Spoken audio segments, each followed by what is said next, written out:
So sir after my 10th నాకు ఈ software కానీ ఈ ఐటీ సెక్టర్ కానీ అసలు నాకు ఆ ల్యాప్టాప్ కానీ అలా రోజు 6 hours కూర్చుంటే ఏంది వీళ్ళంతా డైలీ 6 hours ఒక ల్యాప్టాప్ స్క్రీన్ మీద కూర్చుంటారు, ఎట్లా వీళ్ళ లైఫ్ ఎట్లుంటుంది అనే ఒక ఉండేది. ఎందుకంటే నేను మా మామయ్య వాళ్ళని వాళ్ళని చూసేది. నా చిన్నప్పటి నుంచి నాకు ఉండేది ఏంటంటే ఎక్కడ కూడా ఆర్డినరీగా ఉండకూడదు, ఏడున్నా కొంచెం మంచిగా ఉండాలి అనే థాట్ ఉండే. ఫస్ట్ నుంచి నాకు ఇంట్రెస్ట్ ఏంటంటే డిఫెన్స్ సైడ్ వెళ్ళాలి, ఆర్మీ సైడ్ వెళ్ళాలి అనే థాట్ ఉండే. ఆఫ్టర్ మై 10th నేను వెళ్ళి ఒక డిఫెన్స్ అకాడమీలో జాయిన్, ఎన్డీఏ క్లియర్ చేసిన, ఎగ్జామ్ క్లియర్ చేసిన, ఇంటర్వ్యూకి వెళ్ళాను. బట్ కొన్ని రీజన్స్ వల్ల నేను డిఫెన్స్కి వెళ్ళలేకపోయాను. దెన్ నాకున్న ఆప్షన్ ఏంటి, ఏదో ఒక డిగ్రీ చేయాలి. సో నేనేం ఆలోచించా, ఉన్న వాటిలో ఏది బెస్ట్ అంటే బీటెక్ ఎంసెట్ రాసి ఒక మంచి కాలేజ్లో సీట్ వచ్చింది, జాయిన్ అయిన ఫస్ట్ సెమిస్టర్ బాగుంది. హైదరాబాద్, కొత్త friends, everything is good. After first semester నాకు అర్థమైంది ఏం చేస్తున్నా నేను ఇక్కడ అసలు. ఫస్ట్ అంటే సార్ నాకు ఎక్కడైనా ఒకటే పని రోజు చేస్తుంటే బోర్ కొట్టచ్చు.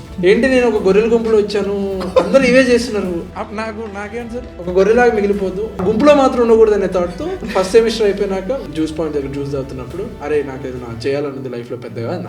ఒక్కొక్కటి ఎక్స్ప్రెషన్స్ ఎలా అంటే వీడు ఫస్ట్ సెమిస్టర్ అయిపోయింది అప్పుడే ఏదో పెద్దగా చేయాలంటాడు, వీడు మహర్షి సినిమా మహేష్ బాబు ఏదో చూసి వచ్చింటాడు, ఆ ఇంపాక్ట్ వీడి మీద ఉంది అని ఏమన్నా అంటే ఆ రోజు నేను ఆబ్వియస్గా ఇంజనీరింగ్ ఇంట్రెస్ట్ లేకుండా ఇంజనీరింగ్ జాయిన్ క్యాండిడేట్, నాలాగా ఆల్రెడీ మస్తు మంది ఉంటారు, ఫస్ట్ వీళ్ళందరూ నా దగ్గర జమ చేద్దాం అనుకున్నాను.